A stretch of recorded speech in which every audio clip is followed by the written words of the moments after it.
안녕하세요. 임준석입니다. 수험생 입장에서 해설하는 한국사 능력검정 기본. 자, 69회인데 17번부터 32번까지 해당되는 문제들입니다. 한번 보도록 하겠습니다. 17번이 여기에 있어요. 자, 다음 대화의 이후에 있었던 사실로 옳은 것을 골라보자. 이렇게 되어 있는데요. 자, 이 대화, 어떤 대화인지 한번 볼까요? 며칠 전 도평 의사사 건의로 과전법이 제정되었다네. 과전법의 제정 얘기가 나와 있습니다. 그러면 이거 언제일까? 과전법은요, 신진사대부들이 주축이 돼서 고려의 토지 문제를 시정하자라고 했었던 개혁이거든요. 그러면 시기는 지금 고려 말이다라고 우리가 볼 수가 있어요. 나도 들었네. 경기 지역의 토지만을 대상으로 실시한다더군. 과전법의 내용입니다. 자, 그러면 과전법이 실시되었구나. 고려 말 때. 그러면 그 이후에 어떤 일이 있었을까? 이건 고려 말이고요. 좀 있으면 이제 나오려고 할 텐데요. 조선이란 국가가 출현하겠죠. 자, 1번에 보니까 쌍성총관부가 설치되었다. 쌍성총관부의 설치는요, 요거는 몽골 침입 때 이들이 우리의 영토를 빼앗아 갔었던 대표적인 사례고요. 요거를 회복하는 게 나중에 공민왕 시기 때 이 지역을 우리가 무력으로 회복하게 될 겁니다. 공민왕 이후 얘기예요. 지금 이 시기는 조선이 건국되기 직전 고려 마지막 부분 시기 때 해당합니다. 2번에 위화도 해군이 단행되었다라고 되어 있는데요. 고려 말 때 이런 얘기들이 있죠. 자, 고려 말 때 지금 위화도 해군 과전법 제정 이런 것들이 있는데, 자, 요 얘기를 조금 한번 순서를 세부적으로 보셔야 돼요. 고려 말 때 이때 명나라가 이런 얘기를 했었죠. 고려에게, 얘들아, 내가 천령 위를 설치하고 요 천령 이북의 땅을 명나라 땅으로 가져갈 거야. 고려는 그건 줄 알아라. 그러니까 안 된다. 이참에 우리가 명나라를 치자. 요동을 치자. 요동정벌. 요동정벌을 최영이 주장했었네요. 이성계는 반대했는데, 그랬더니 이제 이성계를 보내는구나. 이성계가 요동정벌하러 떠났다가 바로 위화도에서 회군을 단행하게 되네요. 그리고 이성계는 절대 권력을 차지하게 되죠. 이성계가 조선을 건국할 텐데 그 전에 바로 과전법을 제정하고, 그리고 이제 고려를 멸망시키고 조선을 건국하게 됩니다. 이렇게 되시요. 그러니까 이 대화, 과전법 얘기 나오는 거, 요 이전에 해당하는 내용이었었어요. 3번, 한양이 새로운 도읍으로 정해졌다. 조선은 건국하고요. 그리고 한양으로 천도하게 되죠. 기존의 개경에서요. 그래서 이후면은 요게 답이 되겠습니다. 4번에 화랑도가 국가적인 조직으로 개편되었다. 요거는 신라 진흥왕 시기 때 있었던 대표적인 정책이니까 한참 이전에 있었던 일이 되겠습니다. 자, 그래서 답을 골라주시면 되겠고, 뒷장으로 가보겠습니다. 18번 문제입니다. 가에 들어갈 스탬프로 적절하지 않은 것을 골라보자. 이렇게 되어 있는데요. 자, 조선시대 과학문화유산 스탬프 투어래요. 스탬프 땅땅 박았대요. 조선시대 때, 진짜 많은 문화유산들이 있는데. 자, 여러분이 알고 있는 거 한번 볼까요? 자, 일단 첫 번째 수표. 요거는 조금 생소한 거예요. 이거는 모르시는 게 이상하지 않고, 요거는 뭐 이렇게 많이 알려지진 않은 우리의 문화유산인데요. 이 수표는요, 비가 얼마나 왔는지를 이렇게 다리에다가 딱 설치해둔 다음에 어느 정도 찼구나라는 눈금을 바탕으로 강수량을 측정하기도 하는 이런 문화유산인데요. 이런 것도 있구나 참고로만 보셔도 되고요. 천상열차 분야지도, 칠정산, 와, 요거는 여러분들 보셨을 겁니다. 천상열차 분야지도는요, 하늘의 별자리 지도예요. 하늘의 별자리 중에서 이제 태양이 지나가는 거 말고 나머지 별자리들이 이렇게 있구나라는 거를 관측해가지고 돌에 새겨둔 거죠. 조선시대 초기에 대표적인 문화유산이고요. 칠정산은요, 7개 천체의 움직임을 계산했어요. 그래서 이걸 바탕으로 달력을 만들었네. 세종 때 한양 기준의 역법서를 만들었네요. 달력을 만들었네요. 예, 바로 칠정산이었습니다. 자, 그러면 조선시대 때 만들어진 게 아닌 것을 골라주시면 되거든요.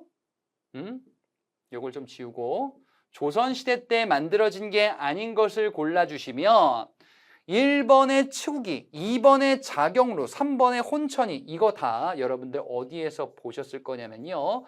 세종 때에 해당되는 내용으로 보셨을 겁니다. 치우기는 강수량을 측정하는 겁니다. 자경루, 물시계 얘기하는 거죠.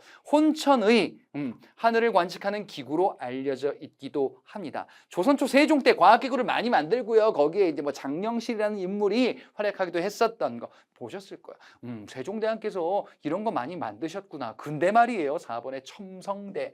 이것도 뭐 천체 관측이긴 한데 요거는 조선이 아니고요. 신라 선덕여왕 때 만들었었던 천체 관측 기구로 알려져 있죠. 첨성대 경주에 딱 가면은 있지 않습니까? 이런 데 가서 나 이런 거 공부했어. 눈으로 보면은 감동이 또 더해지게 될 겁니다. 자, 그래서 옳지 않은 것은 4번 이렇게 가시면 되겠죠. 다음 문제 밑에 있을 겁니다. 19번 문제 보도록 할게요. 자, 다음 자료를 활용한 탐구활동으로 적절한 것을 골라보자 라고 되어 있어요. 요거는 여러분들 풀기에 조금 어렵게 느껴질 수 있는 문제예요. 조금, 좀 많이 어려운데요? 그래, 많이 어려울 수도 있습니다. 자, 일단 이렇게 막 글이 나와 있어요. 그러면은 모르면은 넘어가. 뭐 고을의 선비 본성 뭐 무슨 얘기인지 모르겠어. 뭐 선비가 나왔는데 뭐 훌륭해지고 싶은가 봐. 모르겠어요. 넘어가다가 아는 게 있을 거야. 여러분들이 아는 게 나올 거예요. 쭉 보니까 뭐라고 되어 있냐면요. 향약을 세우는 이유이다. 향약이라고 중요한 것 우리가 살펴봤었거든요. 자, 그러면요. 물어보는 게 뭔데? 이걸 바탕으로 탐구 활동이 어떤지를 물어보고 있거든요. 그러면 향약을 세운대요. 그게 뭐가 중요한데? 그게 어떤 의미인데? 이걸 알고 있니? 라는 거예요.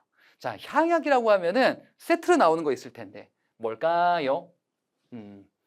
향약과 세트로 나오는 게 바로 서원이에요. 서원과 향약 이 두 가지가 세트로 많이 나오잖아요. 이건 뭔데요? 조선시대 양반들 또는 사림이라고 불리는 지배층들 이들이 향촌사회 그러니까 지방의 내 기반에서 이제 내가 생각하는 이런 질서를 만들고 싶어. 내가 생각하는 질서 바로 뭔데요? 유교 윤리를 바탕으로 하는 향촌사회 또는 조선의 유교학문 성리학 이를 바탕으로 하는 우리 고장의 질서를 만들겠다라는 거예요. 서원은 뭔가요? 서원은 교육기관이죠.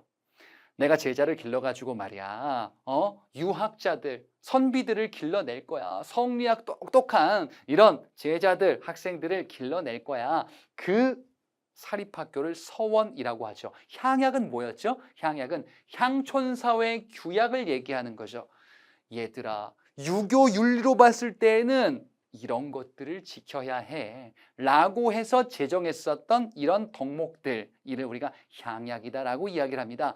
조선시대 때 양반 또는 사림들이 만들었었던 향촌사회 질서를 만들기 위한 제도적인 조치들 그래서 요거 얘기하는 거예요. 양반들이 중심이 돼서 이런 질서를 만들겠다요. 향촌 질서 그래 유교 질서를 만들겠다. 그런 국가를 만들 거야. 그런 사회를 고장을 만들 거야 라고 하는 거죠. 자, 1번에 나온 거 보자. 송상만상의 교역 몰품을 조사한다라고 되어 있는데요. 요거는 조선 후기 때 나오는 상인들 얘기하는 거죠. 송상만상, 개성의 송상, 의주의 만상 이런 상인들이 중심이 돼서 이제 지방의 상업이 크게 발달하는 유교 성리학과는 직접적인 관련이 없구나. 이번에 연등회 8관회가 열린 배경을 살펴본다. 요거는 유교가 아니라 불교 얘기하는 거죠. 불교. 연등의 팔관회, 이거는 고려시대 때 나왔었던 행사잖아요. 예, 불교 행사와 관련한 내용들. 유교와는 관련이 없습니다. 3번에 향부곡소의 주민들. 향부곡소의 주민들은요, 차별을 많이 받았었어요. 예, 이 사람들은요, 세금도 많이 내야 됐고, 그 다음에 왔다 갔다 할 수 있는 이런, 이사할 수 있는 권리도 없었던, 차별이 많았었던 지역인데, 근데 이게 왜 답이 아닐까요? 향부곡소와 이게 일단 관련이 없고요. 요거는요, 조선시대 때 가면은 없어져요. 고려시대 때까지만 있었던 지방의 행정 조직을 의미합니다. 따라서 답은 4번 이렇게 고를 수가 있겠네요. 자, 다음에 20번으로 가보겠습니다. 전쟁이 나왔습니다. 밑줄 그은 이 전쟁 중에 있었던 사실로 옳은 것을 골라보자. 전쟁이 났습니다. 지금 급박한 상황이에요. 적군이 몰려온다. 물리쳐야 된다. 쉽지 않습니다. 이런 급박한 상황이다. 함락될 것이다. 안 된다. 목숨을 바쳐서 싸우자. 이 전쟁의 첫 전투 장면을 그렸대요. 그래. 일촉즉발의 이 상황. 그런데 말이죠. 부산이래요. 뭐지? 부산진 첨사, 정발. 조선군이 조총을 앞세운, 자, 조선입니다. 조총을 앞세운 일본군의 침략에 맞서는 그림이래요. 아하, 일본이 조선을 침략했구나. 일본이 조선을 침략했는데, 제가 지도를 간단히 한번 그려볼게요. 자, 요렇게 우리의 지도를 한번 그려보면은, 임진왜란 때 일본이 여기로 침략했었죠. 처음에 부산 쪽으로 침략을 했었어요. 그래서 부산과 동래 일대에서 정발, 송상현 이란 인물들이 처음에 활약하죠. 자, 이 전쟁은 뭔가요? 임진왜란. 제 이름이랑 비슷한데 볼 때마다 깜짝깜짝 놀랍니다. 자, 임진왜란, 임진석 아닙니다. 임진왜란 이 전투예요. 이 전투가 바로 부산과 동래에서 처음에 있었고, 그 다음에 어떻게 해요? 충주성에서 신립이 활약하기도 했었죠. 선조가 안 되겠다 도망가잖아요. 도망간다 의주까지 도망갔어요. 자, 이때 빛이라고 읽는 그분이 등장하십니다. 바로 누군가요? 이순신께서 등장하시는구나. 이순신이라고 쓰고 빛이라고 읽으시면 되겠다. 자, 이순신 이분이 등장하잖아요. 그리고 이순신의 여러 중요한 전투들이 있었는데 대표적으로 한산도 대첩 이런 게 있었고요. 이후에 이제 임진왜란 후반부 때는요, 명량대첩이라는 전투도 있었죠.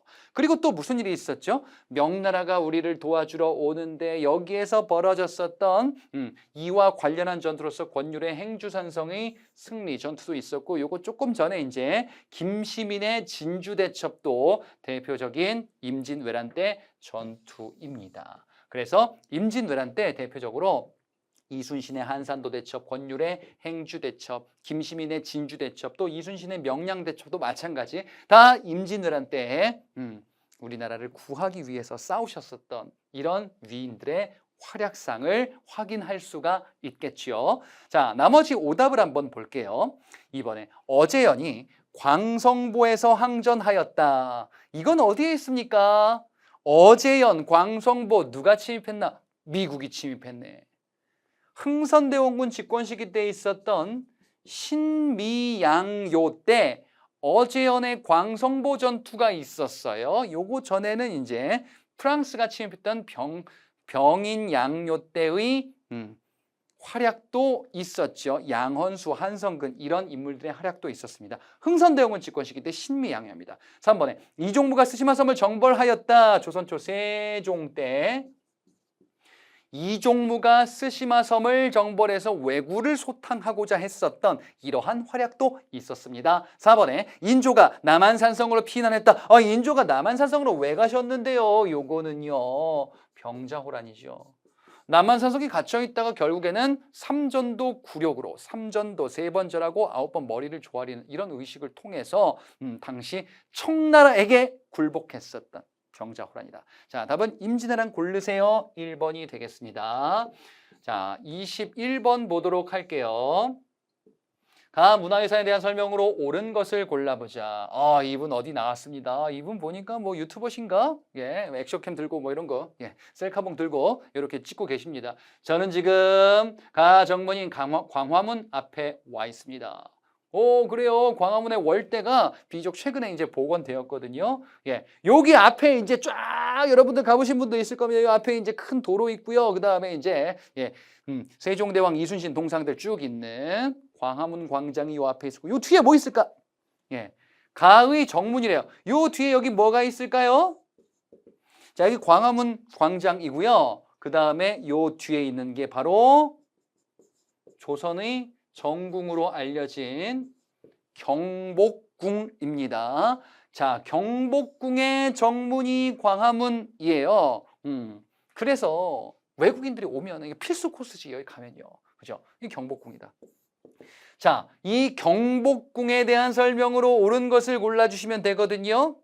경복궁에 들어가고, 여기 이제 정문이고요. 또 안에 문이 있고, 그 다음에 이제 중심이 되는 건물이 있어요. 근정전이라는 건물이다. 예, 왕이 근면하게 일하라라는 의미로 지어진 근정전. 자, 이것을 정전으로 하였다. 가장 중심이 되는 건물로 이것을 경복궁을 한 거죠. 그 다음에 여기에 연못 있는 거 여러분들 가보셨으면 아실 겁니다. 경회루라고 하는 연회장 같은 이런 건물이 있어요. 자, 이번에 보시면요. 몽골의 침략으로 소실되었다. 자, 경복궁은요. 이게 원래 조선 초기 때 태조 이성계 때 만들었었는데 이게 임진왜란 때 소실됐었죠. 그랬다가 나중에 흥선대원군 때 복구한 거예요. 요거는 몽골 침략으로 소실됐다. 이거는 고려시대 때 해당되는 건데 몽골의 침략으로 소실된 거는 뭐가 있냐? 황룡사 9층 목탑. 이게 대표적이지요. 황룡사 9층 목탑 앞에서도 봤었는데 그게 몽골 때 소실됐구나. 아하. 3번에 정조의 명에 의해 축조되었다. 요거는 조선 후기 정조 때 축조됐었던 수원의 화성입니다. 4번 역대 왕과 왕비의 신주를 모셨다. 그래서 이 조선 왕실을 제사 지내는 이런 일종의 사당. 요게 바로 종묘입니다. 자, 답은 1번 경복궁을 골라라 라는 문제였어요. 22번으로 가보겠습니다. 빠밤. 가에 들어갈 인물로 옳은 것을 골라보자. 자, 여기 무슨 건물이 떡하니 있습니다. 자, 그런데 인물을 고르래요. 이분께서 지금 설명을 해주고 계십니다. 자, 한번 잘 들어볼까요? 이곳은 신사임당과 그의 아들 삑 정답. 예, 심사임당이 나왔잖아. 그치? 그러면 바로 이제 벨 누를 수 있을 것 같죠? 자, 신사임당과 그의 아들. 그러면 누구겠습니까? 율곡이 얘기하는 거죠. 자, 율곡이에 해당하는 내용 다른 것도 한번 확인해 보도록 할게요. 오죽헌이고요. 여기 강릉에 있습니다. 신사임당은 시와 그림에 뛰어난 작품을 많이 남겼습니다. 그래요. 이분은 예술가셨구나. 그리고 그의 아들 율곡이. 자, 율곡이는요. 조선시대 대표적인 유학자이십니다. 학자세요. 동호문답, 성학지묘, 율곡이의 대표적인 저서글이죠. 자, 이 율곡이는요. 이 율곡이는 당시의 개혁 정책. 이 조선이라는 국가가 개혁해야 됩니다. 세금 제도를 바꿔야 돼요. 국방력도 강화해야 돼요. 라는 이런 개혁 정책을 많이 얘기했었고요. 그것을 담은 동호문답. 그 다음에 왕에게 조언하는 것들 어떻게 정치해야 되는지를 정리해서 성학지묘. 집요한 신하가 왕을 잘 깨우쳐야 된다. 그래서 집요는 아닌데 그래서 집요로 이해하셔도 됩니다. 자, 이게 율곡이의 대표 저서들이에요. 자, 답은 그래서 1번.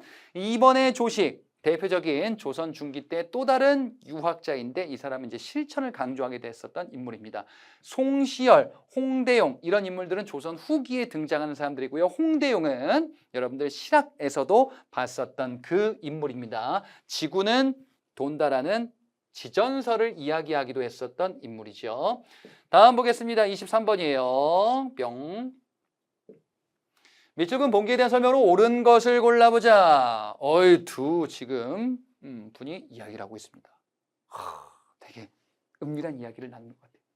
홍경래 등이 주도한 봉기를 진압하기 위해 관군이 정주성으로 몰려오고 있다고 하네. 어쩌면 좋은가. 홍경래가 나왔어요. 봉기를 진압하는 과정에서 우리에게 해가 미칠까 걱정이네. 어떻게 될까? 여기는 지금 어디일까요? 예, 홍경래가 주도한 봉기래요. 오, 그거예요. 그래, 홍경래가 주도했었던 홍경래의 난은 바로 이 지역을 중심으로 일어났었죠. 어디일까요? 평안도입니다.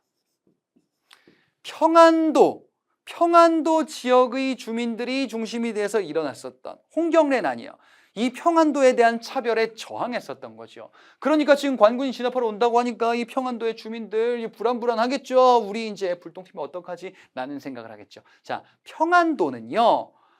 우리나라 기준으로 이렇게 보자면 이쪽에 있죠. 그래서 서북쪽이다.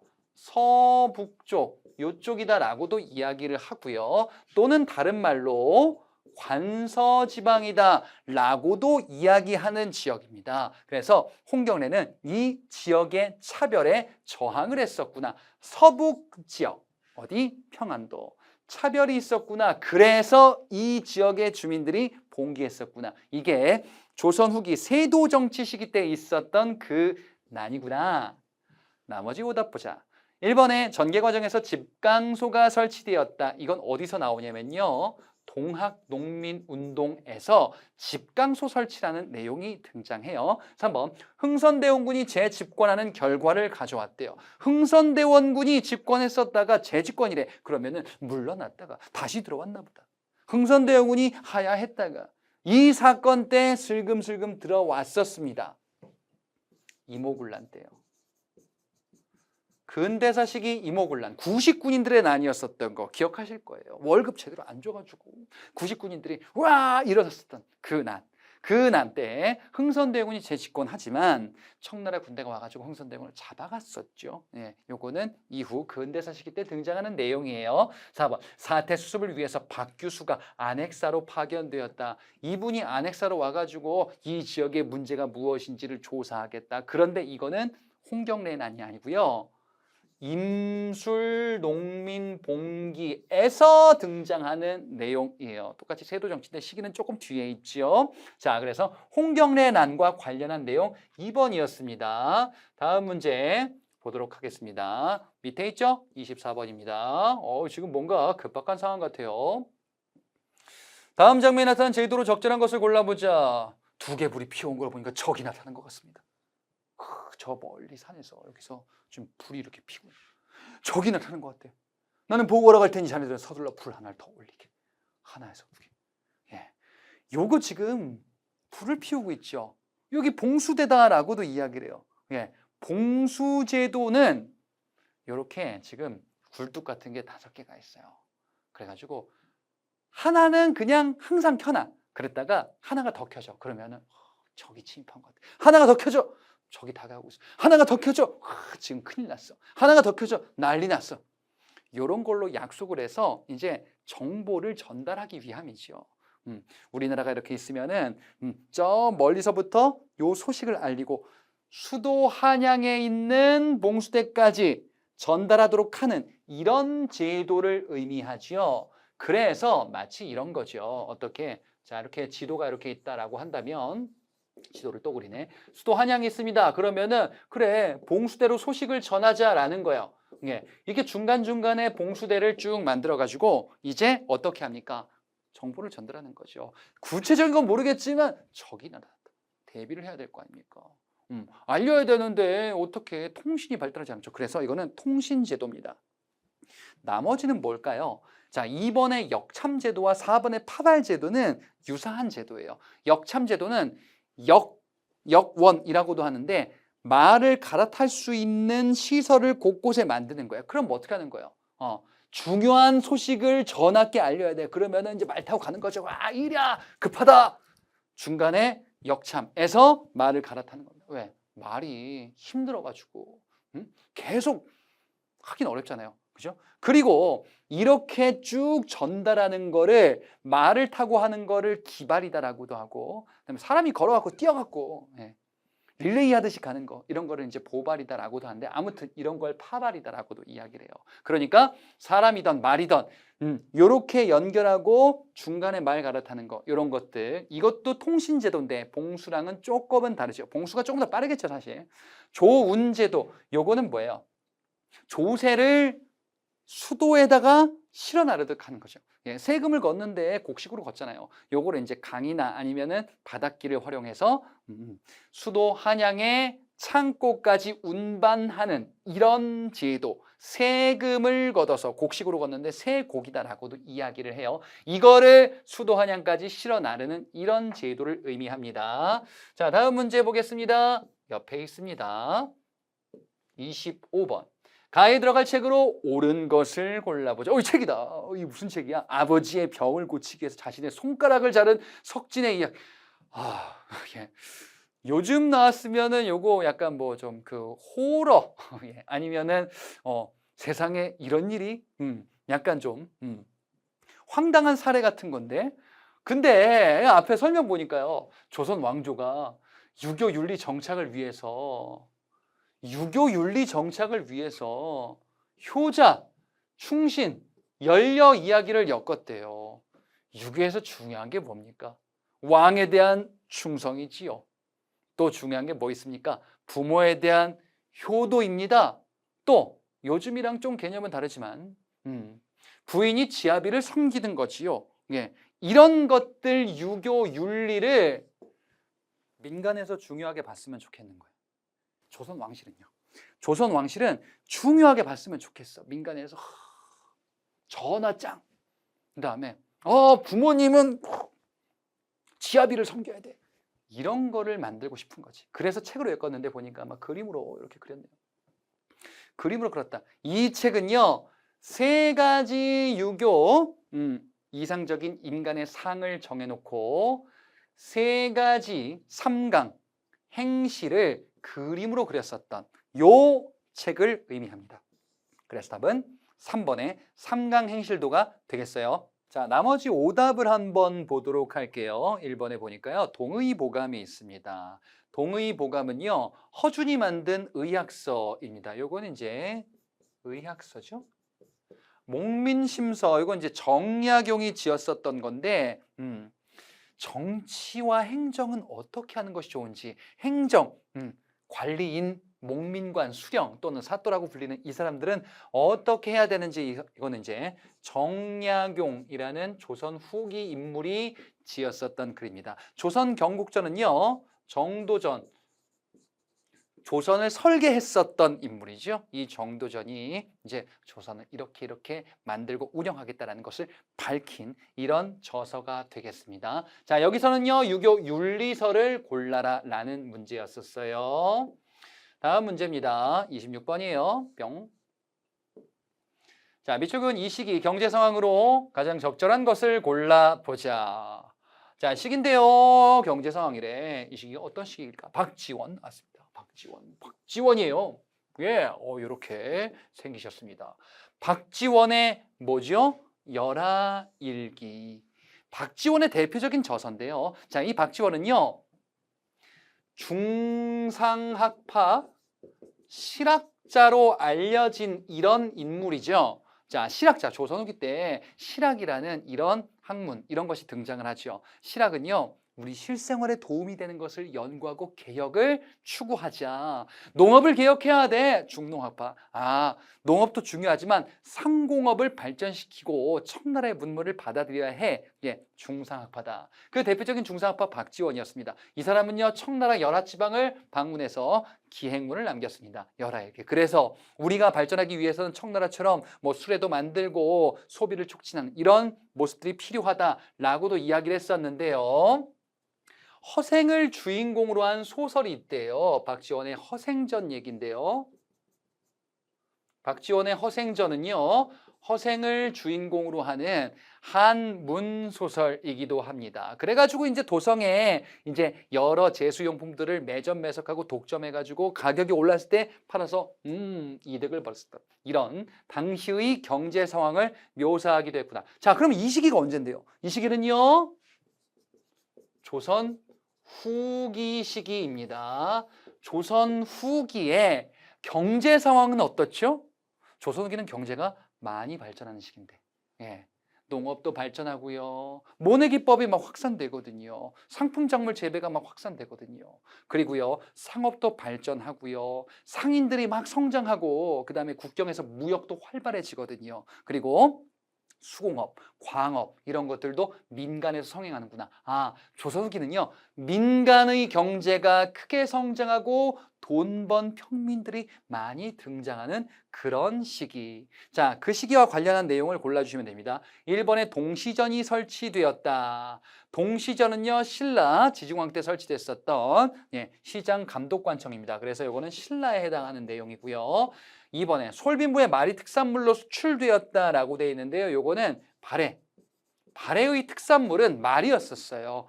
이 지역, 솔빈부라는 지역의 특산물이 수출되기도 했었다. 3번에 병란도가 국제무역항으로 번성했대요. 고려시대 때 병란도라는 항구가 무역항으로 크게 번성했었죠. 그 다음에 4번에요. 관청의 물품을 조달하는 공인이 활동했다. 자, 여러분 대답해 보세요. 요 제도 뭘까요? 조선 후기 제도인데 바로 대동법이에요. 자, 대동법은요, 광해군 때 실시되고 이후에 숙종 때 전국으로 확대됐었던 그 제도인데요. 특산물을 세금으로 걷는데 백성들이 특산물 걷는 데 있어가지고 중간에 업자가 막 많은 돈을 요구해서 백성들이 너무너무 힘들었었어요. 안 되겠다. 이런 거를 특산물로 걷지 말고 백성들이 구하기 쉬운 쌀 같은 걸로 걷자. 대신에 필요한 거는 그거 걷은 걸로 이제 정부가 사오자. 공인들아 너희들이 사와라 라는 거 얘기하는 거죠. 요게 대동법이고 조선 후기 때 널리 확산되겠죠. 자, 답은 그래서 4번이었습니다. 다음 장으로 가보겠습니다. 27번입니다. 가왕에 대한 설명으로 옳은 것을 골라보려고 했더니 여기에 뭐 귀여운 댕댕이가 있습니다. 털복숭이 댕댕인데요. 이게 뭘까? 보니까 뭐 삽살개를 그렸나 봅니다. 그런데 이 그림을 물어본 게 아니야. 지금 가왕이래요. 삽살개 왕이 있나요? 그거는 그런 건 없습니다. 근데 여기 뭐 있어요? 탕평비를 세우면서 탕평의 의지를 강하게 드러낸 이 사람이 쓴 글이 있대요, 여기에. 자, 이게 단서예요. 그러니까 여러분들 있잖아요. 문제를 푸는데, 이게 뭐지? 이게 중요한 게 아닐 수도 있다는 거야. 뭐가? 가가 쓴 글이 있대요. 이 왕이 누구인지 고르면 되는데 그 단서가 이게 아닐 수도 있고 요런 다른 거에 숨어 있을 수도 있잖아요. 그렇죠? 요걸 이제 비유해서 얘기하는 거예요. 삽살개를 비유해서. 삽살개를 외워야 되나요? 그건 안 외워도 됩니다.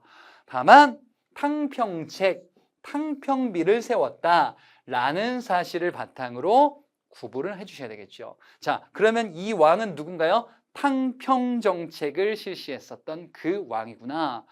붕당의 대립이 너무너무 심했던 겁니다. 붕당끼리 싸우고 서로 막 역적입니다. 전하, 저들에게 사약을 내리시옵소서. 이런 거 안 되겠다. 너무 대립이 심하니까 이를 공평하게 관리하면서 대립을 완화시키자라는 탕평정책을 시행했었던 왕이겠죠. 자, 탕평정책을 시행했었던 왕인데 둘이 있는데요. 누가 있죠?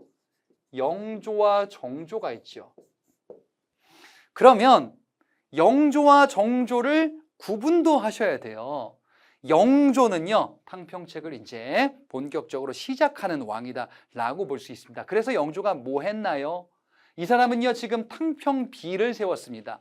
탕평비를 세워서 얘들아, 탕평책을 이렇게 할 거야 라면서 이것을 알리기도 했었던 그 왕이 영조이고요. 정조는요, 이 탕평책을 더욱 발전시켰던 사람이에요. 탕평책을 하기 위해서 왕의 힘이 좀 많이 세야 될 것 같거든. 그래서 왕권을 더욱더 강화시킬 거야. 이런 탕평책을 시행했던 사람이 정조였었습니다.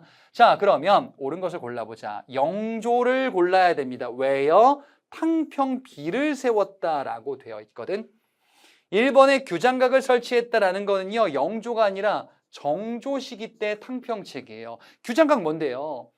왕이 규장각이라는 기구를 만들고 이제 학술, 여러 정책 연구하는, 학문과 정책을 연구하는 기구고요. 여기에서 정조 시대 때 많은 사람들이 이제 성장하기도 하죠. 서울 출신들이 여기 가서 이제 성장하기도 했었던 정조 때 기구입니다. 이번에 균역법을 실시할 때 이게 정답. 이게 영조 때 실시했었던 제도인데요. 이 균역법 내용이 뭐죠? 백성들이 세금을 내는데 군포라는 세금을 냅니다. 군포가 너무 많다. 부담이 크다. 그래? 그러면 절반으로 줄여줄게. 군포 부담을 2필에서 1필로 줄였었던, 세금을 줄여줬었던 그런 제도, 이게 바로 영조 때 균역법이라는 제도이죠. 자, 3번에 비변사를 폐지했다. 요거는 흥선대원군 집권 시기 때 있었던 왕권 강화책으로 흥선대원군 정책이 나올 거예요. 4번에 훈민정음 창제. 이거는 전 세계 사람도 이제 조금씩 알 것 같아. 세종대왕입니다. 자, 답은 2번 이렇게 볼 수가 있겠습니다. 다음 문제 28번이에요. 학생들이 발표했습니다. 지금 순서대로 내려보자. 지금 이 학생들의 시기를 파악해야 돼요. 자, 가를 볼게요. 희빈장씨 소생 원자책봉 문제를 둘러싸고 환국이 발생했대. 환국이 발생했대요. 환국정치예요.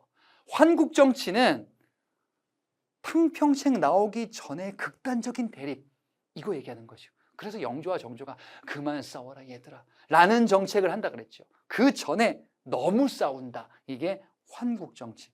숙종 때 환국정치 얘기하는 건데요. 환국에서 여러분들 3가지 보셨을 텐데 여기서 환국은요, 경신, 기사, 갑술 환국 중에서 기사 환국을 의미하기도 합니다. 나에 보니까 효종이 죽은 다음에 자의대비가 상복 입는 기간을 두고서 예송이 발생했대요. 예송 논쟁이다. 상복을 얼마 입어야 되는지. 여기서부터 이제 붕당의 대립이 막 고조되다가 이제 극단으로 간 거죠. 요게 현종이라는 왕 때에 있었던 예송 논쟁. 붕당의 대립이 시작되고 이제 서서히 고조되는구나. 그랬다가 극단으로 갔구나. 다는요, 조광조가 주도한 개혁에 불만을 품은 훈구 세력에 의해서 사화가 발생했습니다. 사화가 발생했대요. 사화는 붕당이 나오기 전에 훈구와 사림들에 의한 대립에서 훈구가 사림을 탄압했었던 사건입니다. 자, 그러면 지금 이 사건이 이렇게 되는 거죠. 훈구와 사림에 의한 사화가 먼저 발생하고요. 그리고 사림들이 사화에도 불구하고 서원과 향약을 바탕으로 자신들이 막 성장했어. 그래서 이들이 이제 집권하는데 이들이 붕당으로 쪼개지게 되지요. 그래서 동인과 서인, 동인은 북인과 남인으로 쪼개졌었다. 이 붕당이 이후의 시간을 거쳐서 대립이 점점 커지게 되니 바로 예송 논쟁. 대립이 극단화되니 환국정치. 그만 좀 해 얘들아. 좀 아까 문제에서 봤었던 탕평정치. 요렇게 순서대로 이어지겠습니다. 자, 그래서 중간 요게 2번째, 요게 3번째 요렇게 정리해 주시면 되겠다. 다음 문제 29번입니다. 밑쪽은 정변 이후에 있었던 사실로 옳은 것을 골라볼게요. 자, 이 정변은 무엇인가? 개화당 정부? 개화당이 나왔습니다. 개화당 정부가 하루 만에 청군의 개입으로 붕괴하였다. 이들은요, 개혁 정강을 발표했었던 김옥균, 박영효, 서재필 다 급진 개화파이겠죠. 이들을 개화당이다 이렇게 부르기도 했었습니다. 결국 이들은 도망갔네요. 일본 공사관으로 피신했어요. 그랬다가 결국에는 이제 일부 죽고 피신하기도 하는. 자, 그래서 이 정변은요, 3일 만에 막을 내렸네. 어이, 그래서 뭐라 그래? 3일 천하다라고도 이야기하죠. 3일 만에 끝났어요. 정권 잡았다가. 자, 이 사건 뭘까요? 갑신정변이죠. 간단히 한번 되짚어 볼까요? 급진개화파들은요, 우리나라를, 조선을 서양 국가 또는 서양 국가를 따라가는 일본과 같은 국가로 만들고 싶었어요. 근데 조선 정부는 그렇지 않은 거야. 안 되겠다. 우리가 하루아침에 뒤집어야겠다. 정변 일으켜가지고 저 지배 세력들을 쫓아내고 처단해야겠다. 정변 일으켜내. 그게 바로 갑신정변이었었죠. 이들이 일으킬 수 있었던 배경은 일본이 도와주겠다라고 사전에 약속했었네. 그런데 어떻게 됩니까? 처음에 이렇게 정권 잡았더니 당시 집권 세력 민씨 일파들은요, 청나라한테 우리 지금 문제 생겼으니까 청나라 군대 보내줘. 청나라 군대까지 개입하네요. 그래서 결국에는요, 갑신정변은 3일 만에 끝나게 되었습니다. 자, 이 정변 이후에 있었던 사실로 옳은 것을 골라볼게요. 자, 이모군란이 일어났다. 갑신정변 이전에 있었던 게 이모군란이었거든요. 이 이모군란 이후에, 이모군란 때도 정부가 청나라에 군대를 요청했었잖아. 그래서 청나라에 자꾸 의존적이야. 싫어! 서양 국가처럼 만들자라고 해서 일어났었던 게 갑신정변입니다. 자, 이번에 한성조약이 체결되었다. 갑신정변이 일어난 이후에 이 갑신정변의 결과 체결됐었던 게 바로 일본과의 한성조약이기도 해요. 왜? 이 과정에서 일본 공사관이 공격받고 일본이 이후에 이제 공사관 다시 지으려면은 비용 필요해 라면서 요구했었거든요. 그래서 갑신정변의 결과 중에 하나가 이거예요. 그 다음에 또 하나, 청나라와 일본의 군대가 갑신정변 때 충돌했었거든요. 그래서 청과 일본이 이들이 조약을 맺지요. 이거 뭐죠? 텐진조약. 이것도 갑신정변의 결과 중에 하나로 보셨을 거예요. 3번 통리기무화문이 설치되었다. 요거는 이모군란도 더 전에 정부가 개화정책 이제 막 하려고 만든 기구입니다. 제너럴 셔머너 사건, 이거는 개화정책 하기 전에 흥선대원군 집권 시기 때 있었던 서양과는 통상 안 하려고 했었던 배경 중에 하나, 미국의 제너럴 셔머너 사건. 그래서 이것을 계기로 미국이 쳐졌던 신미양요로 흥선대원군 때 있었네요. 자, 이런 사건으로 고를 수 있고요. 답은 그래서 2번이 되겠습니다. 다음 문제 30번. 가에 들어갈 내용으로 옳은 것을 골라볼게요. 자, 아나운서가 얘기합니다. 올해 130주년을 맞는 가의 역사적 의미를 살펴보고자 합니다. 그래요? 1894년 정도 되는 것 같아요. 자, 보니까 이게 뭔가 보니 노비제와 연좌제 등을 폐지한 근대 개혁이래요. 노비제를 폐지했대요. 연좌제도 그렇고요. 하지만 이후에도 여전히 차별은 남아 있었던 이런 모습의 한계점을 얘기하고 있습니다. 자, 그러면 가장 중요한 게 이거였던 거야. 노비제를 폐지했대요. 노비제를 폐지했다라는 것은 결국에는 기존의 신분제도를 없앴다라는 것을 의미하죠. 신분제도를 없애는 이런 개혁, 그리고 연좌제도 폐지하고 당시에 있었던 예전의 악습들, 잘못된 관행들. 연좌제 뭐예요? 부모가 죄인이면 자식도 처벌해. 그거는 좀 너무하잖아.